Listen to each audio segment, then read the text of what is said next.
Good morning વિદ્યાર્થી મિત્ર, જય સોમનાથ.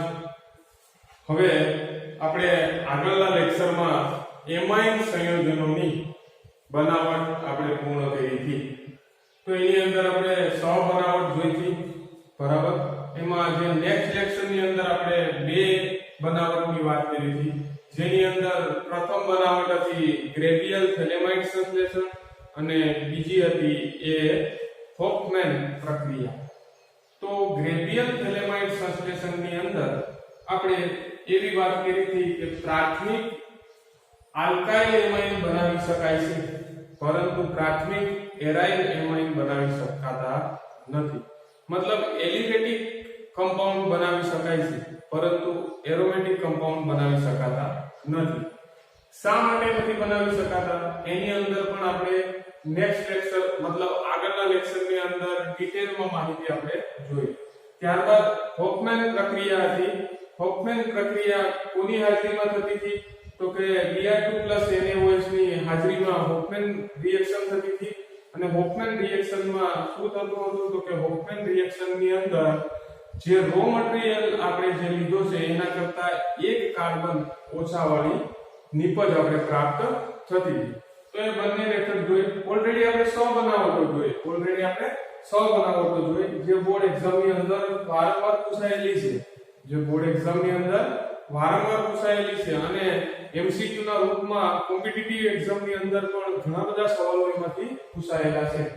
હવે આપણે પાસે એનિલિન નું એક ઔદ્યોગિક ઉત્પાદન વાળો જે પોઈન્ટ લેવાનો છે, લેક્ચર નંબર 9 ની વાત કરવાની છે આજે. તો એનિલિન નું ઔદ્યોગિક ઉત્પાદન જોવાનું છે, જે બુકની અંદર મેન્શન કરેલું નથી, એનસીઈઆરટી બુકની અંદર આપેલું નથી. છતાં પણ આપણે જોવું જરૂરી છે, કારણ કે પરિવર્તનના રૂપમાં ઘણી વખત કામ આવે એવી વસ્તુ છે. તો હવે આપણે જોવાનું છે એનિલિન નું ઔદ્યોગિક ઉત્પાદન. તો એનિલિન નું કેમાંથી બનશે? તો એનિલિન ના ઔદ્યોગિક ઉત્પાદન માટેની ટોટલ 2 મેથડ છે. એમાંની હું અહીં મેથડ લખું છું. પહેલી મેથડ આપણી છે તે કયા પ્રકારની છે? પહેલી મેથડ આપણી એવી છે કે નાઇટ્રો બેન્ઝીન માંથી એનિલિન, નાઇટ્રોબેન્ઝીન દ્વારા એનિલિન અથવા તો નાઇટ્રોબેન્ઝીન માંથી એનિલિન. અને બીજી મેથડ છે બી કરીને હું અહીં લખું છું ક્લોરો બેન્ઝીન માંથી એનિલિન. તો બંને મેથડ જોવાની છે. તો વિદ્યાર્થી મિત્ર, આપણે ઓલરેડી આમાં એક મેથડનું તો વાત કરી ગયા છે, જે બનાવટની અંદર નાઇટ્રોબેન્ઝીન માંથી એનિલિન બનાવવાનું છે. તો નાઇટ્રોબેન્ઝીન માંથી એનિલિન બનાવવા માટે આપણે કઈ પ્રોસેસ કરશું? તો કે રિડક્શન પ્રોસેસ કરશું. પણ ક્લોરોબેન્ઝીન માંથી એનિલિન આપણે બનાવવું નથી, એ આપણે આજે જોશું. પહેલા આપણે આ જોઈએ નાઇટ્રોબેન્ઝીન માંથી એનિલિન. તો નાઇટ્રોબેન્ઝીન સૌપ્રથમ હું લખું નાઇટ્રોબેન્ઝીન. તો આપણે ખબર છે કે આ જે સ્ટ્રક્ચર છે એ નાઇટ્રોબેન્ઝીન છે. આ જે સ્ટ્રક્ચર છે એ નાઇટ્રોબેન્ઝીન નું સ્ટ્રક્ચર છે. નાઇટ્રોબેન્ઝીન નું શું કરવાનું છે? તો ઘણી બધી રિડક્શન મેથડો જોઈ. એમાંથી બે મેથડો અહીં હું દર્શાવી દઉં તમને લોકોને, એટલે ખ્યાલ આવે. એમાં જો નાઇટ્રેશન માટે પહેલા તો આપણે રિડક્શન કરશું. નાઇટ્રોબેન્ઝીન માટે સૌપ્રથમ આપણે શું કરશું? રિડક્શન કરશું. કોની હાજરીમાં? તો કે નિકલની હાજરીમાં આપણે રિડક્શન કરવું પડે. રિડક્શન કરો તો શું પાસ કરવો પડે? તો કે H2 વાયુ ગેસ પસાર કરવો પડે. રિડક્શન એટલે આપણે જોઈ ગયા એડિશન ઓફ હાઇડ્રોજન કરવાનું છે ને રિમૂવિંગ ઓફ ઓક્સિજન કરવાનું છે. તો આપણે ખ્યાલ જ છે, ઓક્સિજન રિમૂવ થશે અને હાઇડ્રોજન નું થશે, એડિશન થશે. તો અહીં બે ઓક્સિજન છે. તો બે ઓક્સિજન અને બે હાઇડ્રોજન મતલબ 4 હાઇડ્રોજન દૂર થશે. તો કે પાણીના 2 અણુ દૂર થશે. અને આપણે શું મળશે? તો કે NO2 નું કન્વર્ઝન કેમાં થશે? તો NO2 નું કન્વર્ઝન NH2 માં થશે. આ આપણું બન્યું એનિલિન. આ શું બન્યું? એનિલિન.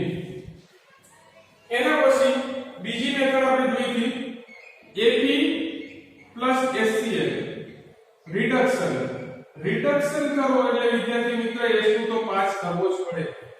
રિડક્શન કરો એટલે H2 આવી તો પાસ કરવો જ પડશે. બરાબર? તો હવે રિડક્શન ની મેથડ આપણે જોઈએ તો સૌપ્રથમ તો શું બનશે તો એક મધ્યવર્તી સંયોજન બનશે. મધ્યવર્તી સંયોજન બનાવવું હોય એ કઈ મધ્યવર્તી સંયોજન આ પ્રકારનું હશે. NO2 નું કન્વર્ઝન તો NH2 માં થશે કારણ કે રિડક્શન થાય. મતલબ NH2 પાણીના બે અણુ આગળની પ્રોસેસ પ્રમાણે પાણીના બે અણુ દૂર થશે. બરાબર? NH2 માં કન્વર્ટ થશે. પરંતુ એની સાથે શું લીધેલું છે તો કે HCl લીધેલું છે. હાઇડ્રોક્લોરિક એસિડ ની હાજરીમાં આ રિએક્શન થાય છે. મતલબ આ એક હાઇડ્રોજન ઉમેરાય તો NH3 અને Cl નેગેટિવ. મતલબ આ એક મધ્યવર્તી જે સંયોજન બન્યું છે એ એક સોલ્ટ પ્રકારનું સંયોજન બન્યું છે. મતલબ આને નામ આપી શકાય છે કે એનિલિયમ ક્ષાર. હવે જો આનું NaOH વડે તટસ્થીકરણ કરવામાં આવે તો Na અને Cl આ પોઝિટિવ છે આ નેગેટિવ છે. બરાબર? તો અહીં શું થશે વિદ્યાર્થી મિત્રો NaCl રિમૂવ થશે. પ્રથમ શું રિમૂવ થશે NaCl રિમૂવ થશે NaCl અને બીજું શું રિમૂવ થશે તો કે OH અને NH3+ માનો એક હાઇડ્રોજન મતલબ H2O પાણી રિમૂવ થશે અને શું મળશે તો આપણે મળશે એનિલિન. શું મળશે એનિલિન. તો આ બંને રીતે આપણે કરી શકાય પણ કરવાનું એક જ વસ્તુ છે. શું કરવાનું છે રિડક્શન ની પ્રોસેસ થાય છે. શું રિડક્શન પ્રોસેસ થાય છે. હવે ક્લોરોબેન્ઝીન માંથી આપણે એનિલિન તરફ જવાનું છે. ક્લોરોબેન્ઝીન માંથી એનિલિન તરફ આપણે જવાનું છે. તો સૌપ્રથમ ક્લોરોબેન્ઝીન નું સ્ટ્રક્ચર તમે ધોરણ 11 ની અંદર ભણી ગયા કે ક્લોરોબેન્ઝીન કહેવાય. તો ક્લોરોબેન્ઝીન લીધો રો મટીરીયલ ક્લોરોબેન્ઝીન રો મટીરીયલ તરીકે શેને લેવાનું છે ક્લોરોબેન્ઝીન. ક્લોરોબેન્ઝીન નું એવું કંઈ કરો કે જેથી કરીને આપણે એનિલિન નિપજ મળી શકે. તો વિદ્યાર્થી મિત્રો ક્લોરોબેન્ઝીન નું એમોનોલિસિસ આપણે કરવું પડે. એમોનોલિસિસ પ્રક્રિયા એટલે શું તો કે એડિશન ઓફ એમોનિયા. એમોનિયાનું આપણે શું કરવું પડશે એડિશન કરવું પડશે. તો હું અહીં એમોનોલિસિસ કરું 2 મોલ એમોનિયા આમાં એડ કરું તો 2 મોલ જેવા એમોનિયા એડ કરશો બરાબર. પણ કોની હાજરીમાં રિએક્શન થશે તો કે ક્યુપ્રસ ઓક્સાઇડ ની હાજરીમાં 447 કેલ્વિન તાપમાને અને 60 બાર દબાણે. આ કન્ડિશન જરૂરી છે તો જ રિએક્શન આગળ વધશે. બાકી રિએક્શન આગળ વધશે નહીં. તો 1 મોલ 2 મોલ એમોનિયા લીધા તો અહીં NH4Cl એમોનિયમ ક્લોરાઇડ રિમૂવ થશે. શું રિમૂવ થશે વિદ્યાર્થી મિત્રો એમોનિયમ ક્લોરાઇડ રિમૂવ થશે.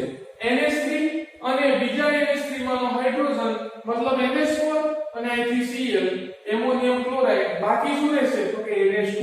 ક્યાં જોડવાનું છે તો કે ક્લોરીન ની જગ્યાએ જોડો એટલે તમને શું મળી જાય છે એનિલિન મળી જાય. ક્લોરીન ની જગ્યાએ જોડો એટલે આપણે શું મળી જાય એનિલિન. આ આપણું સ્ટ્રક્ચર છે એનિલિન નું. આ આપણું સ્ટ્રક્ચર છે એનિલિન નું સ્ટ્રક્ચર છે. તો આ બંને મેથડ થઈ ગઈ. બરાબર? હવે લખાણની અંદર કોઈ રિએક્શન લેતી છે એ જ રીતે નાઇટ્રોબેન્ઝીન નું નિકલની હાજરીમાં જો રિડક્શન કરવામાં આવે તો એનિલિન મળે છે.